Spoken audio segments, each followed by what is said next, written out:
पाकिस्तान आखिरकार और कितना गिरना चाहेगा? पहले ही वो आर्थिक तंगी से जूझ रहा है और अब वो चीन का दलाल भी बन गया है। खुद की कोई आइडेंटिटी उसकी रही नहीं है और ये बात अब अमेरिका भी मान रहा है। नमस्कार, आप देख रहे हैं न्यूज़ 18। मैं हूं आपके साथ श्रुति श्रीवास्तव। पाकिस्तान भले ही चीन को अपना सदाबहार दोस्त बताता हो, लेकिन अब अमेरिका ने भी ये बात मान ली है कि चीन के लिए वो अपने हथियारों को बेचने का गेटवे है।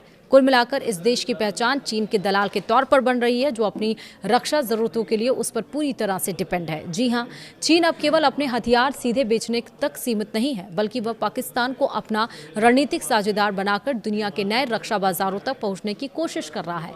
अमेरिका स्थित think tank middle east forum की एक न्यू रिपोर्ट में दावा किया गया है कि पाकिस्तान अब चीन के लिए हथियारों का बड़ा गेटवे बन चुका है। यानी चीन अपने रक्षा उत्पादों को दुनिया के कई देशों तक पहुंचाने के लिए पाकिस्तान का यूज कर रहा है।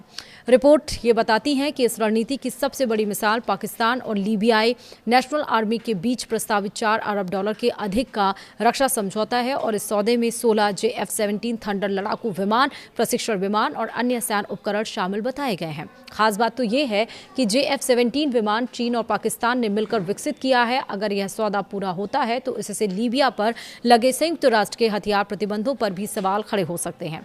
रिपोर्ट ये भी बताती है कि पिछले कुछ सालों में पाकिस्तान और चीन के बीच रक्षा और सुरक्षा सहयोग तेजी से बढ़ा है। Stockholm International Peace Research Institute के आंकड़ों के मुताबिक साल 2021 से 2024 के बीच पाकिस्तान के कुल हथियार आयात का 80% से अधिक हिस्सा चीन से आया है और इससे साफ है कि पाकिस्तान की सैन्य ताकत अब पहले की तुलना में कहीं अधिक चीनी हथियारों पर निर्भर हो चुकी है। हालांकि पाकिस्तान के पास अभी भी अमेरिका के F-16 यानी कि F-16 लड़ाकू विमान है और उसे समय समय पर अमेरिकी सैन्य सहायता भी मिलती है, लेकिन उसकी नई सैन्य खरीद का बड़ा हिस्सा चीन से जुड़ा हुआ है। पाकिस्तान न केवल JF-17 लड़ाकू विमान बल्कि चीन के drone HQ-9 air defence system और अन्य सुरक्षा उपकरणों को भी अंतर्राष्ट्रीय बाजार में बढ़ावा दे रहा है।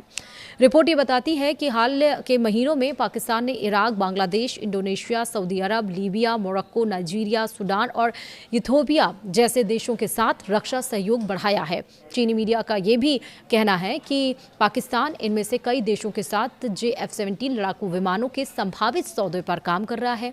सऊदी अरब के साथ भी JF-17 विमानों को लेकर बातचीत की खबरें सामने आई और ये भी बताया गया है, हालांकि अब तक कोई अंतिम समझौता नहीं हुआ है। विशेषज्ञों का ये कहना है कि चीनी हथियारों की गुणवत्ता अमेरिकी सैन्य प्रणालियों के साथ उनकी अनुकूलता और शर्तें अभी भी बड़ी चुनौती बनी हुई हैं।